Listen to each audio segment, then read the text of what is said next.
Question पूछूं, आपके लिए जनरेशन गैप क्या है? 10 ईयर्स, 5 ईयर्स या कुछ और?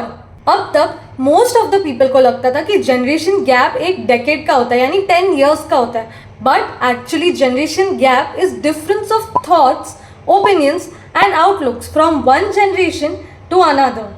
ये तब होता है जब हमारे बिलीफ, हमारा वैल्यू सिस्टम, हमारी लैंग्वेज यानी हमारे बात करने का स्टाइल, ड्रेसअप करने का स्टाइल, काम करने का स्टाइल और डेमोग्राफिक्स में फर्क हो. जैसे हमारी न्यू जनरेशन जो मोस्टली इमोजीज, स्लैंग्स और शॉर्ट फॉर्म यूज करती है बात करने के लिए, that is very different from old generation. पहले हमने ये क्यों अज्यूम कर लिया कि 10 ईयर्स के पीरियड में ही जनरेशन गैप होता है? वो इसीलिए क्योंकि 10 ईयर्स के पीरियड में हमें विजिबल चेंजेस यानी विजिबल डिफरेंस देखने मिलता था हमारे आसपास के सराउंडिंग में.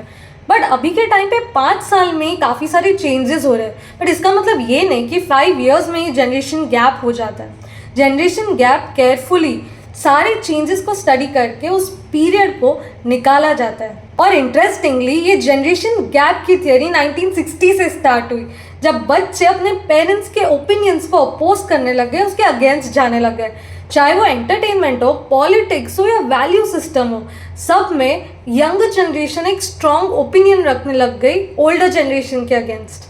और ऐसा भी माना जाता है कि मोस्टली जो यंगर और ओल्डर जनरेशन के बीच में झगड़े होते हैं वो एक्चुअली जनरेशन गैप से क्रिएट होने वाले मिसअंडरस्टैंडिंग्स के वजह से होते हैं. तो अलग अलग जनरेशन को अलग अलग ग्रुप्स में डिवाइड किया गया है. जैसे द ग्रेटेस्ट जनरेशन जो 1901 से 1927 तक है. फिर साइलेंट जनरेशन जो 1928 से 1945 तक है. फिर आते हैं बेबी बूमर्स जो 1946 से 1964 तक है. फिर जनरेशन एक्स आती है जो 1965 से 1980 तक है.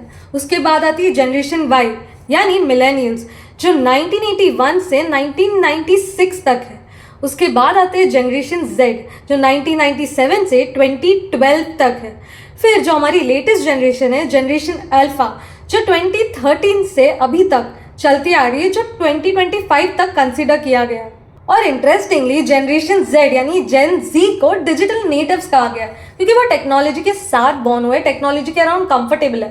बट जो ओल्डर जनरेशन है उन्हें डिजिटल इमिग्रेंट्स और रेफ्यूजी भी कहा जाता है. वो इसीलिए क्योंकि वो टेक्नोलॉजी को अभी भी समझने का ट्राई कर रहे हैं, उसके साथ उतना कंफर्टेबल नहीं है. They are still adapting to the technology. Generation gap को स्टडी करना बहुत इंपॉर्टेंट है, चाहे वो बिजनेस पर्सपेक्टिव हो या पॉलिटिकल पर्सपेक्टिव हो या सोसाइटल पर्सपेक्टिव हो.